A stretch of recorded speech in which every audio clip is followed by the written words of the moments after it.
ಈಗಿನ ಬೆಳವಣಿಗೆಗಳ ಬಗ್ಗೆ ಭಾರತೀಯ ಪರಂಪರೆಯಲ್ಲಿ ಭವಿಷ್ಯಕ್ಕೆ ಬಹಳಷ್ಟು ಜನ ಒತ್ತು ಕೊಡ್ತಾರೆ, ನಂಬುತ್ತಾರೆ. ಅದು ಈ ದೇಶದ ಸಂಸ್ಕೃತಿಯಲ್ಲಿ ಒಂದು ಭಾಗ.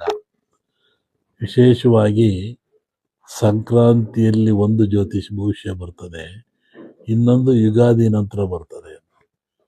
ಯುಗಾದಿ ನಂತರ ಬರುವಂಥ ಭವಿಷ್ಯ ಮಳೆ, ಬೆಳೆ, ದೇಶದ ಆಗುಹೋಗುಗಳು, ಚಿಂತನೆಗಳು, ಆಮೇಲೆ ಜನಜೀವನ, ಆರೋಗ್ಯ, ನಾಡಿಂದು ಬರುತ್ತೆ.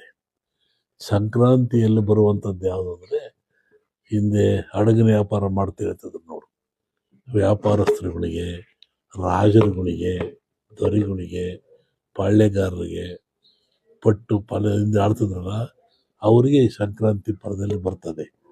ಆ ದೃಷ್ಟಿಯಿಂದ ಈ ರಾಜಕೀಯವನ್ನು ಸಂಕ್ರಾಂತಿ ಮೇಲೆ ನಿರ್ಧಾರ ಆಗುತ್ತೆ. ಸಂಗಮೇಶ ನಲಿವನೆ ಆದರೆ ಒಳಹಡ್ಡ ಬಂದಿದೆ. ಶಿವನ ಮುಡಿಯ 2 ತುಂಡು ಮಲ್ಲಿಗೆಗಳು ಶಿವನ ಬಲಪಾದ ಸೇರ್ಯಾವು, ಮುಂದೆ ಸುಖಾಂತ್ಯವಾಗುತ್ತೆ. ಸಂಕ್ರಾಂತಿ ಕಲಿಬೇಕು. ಏನು ಅಪೇಕ್ಷೆ ಪಟ್ಟಿದ್ದಾರೆ, ಅಪೇಕ್ಷೆ ಪಟ್ಟಂತೆ ಬಡ್ಜೆಟ್ಟು ಕಲಿಬೇಕಾಗುತ್ತೆ. ಅದರ ನಂತರ ಸುಖಾಂತ್ಯ ಯಾರಿಗಾರು ಆಗ್ಬೋದು ಸುಖಾಂತ್ಯ, ಅವ್ರಿಗೆ ಇವ್ರಿಗೆ ಅಂತಲ್ಲ. ಸಂಕ್ರಾಂತಿ ಮೇಲೆ ಹೇಳ್ತೀನಿ.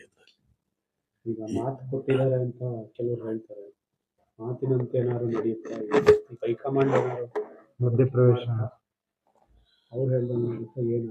ಒಬ್ಬ ಬೇಡ ಒಂದು ಜಿಂಕೆ ಓಡಿಸ್ಕೊಂಬಂದ ಕಾಡಿನಲ್ಲಿ. ಅಲ್ಲಿ ಒಬ್ಬ ಸನ್ಯಾಸಿ ಕೂತಿದ್ದ, ಅದು ಓಡೋತು. ಆ ಬೇಡ ಬಂದು ಕೇಳ್ದೆ, ಏನು ಸ್ವಾಮಿ ಇಲ್ಲಿ ಜಿಂಕೆ ಹೊತ್ತಲ್ಲಿ ನೋಡಿರ ಅಂತ.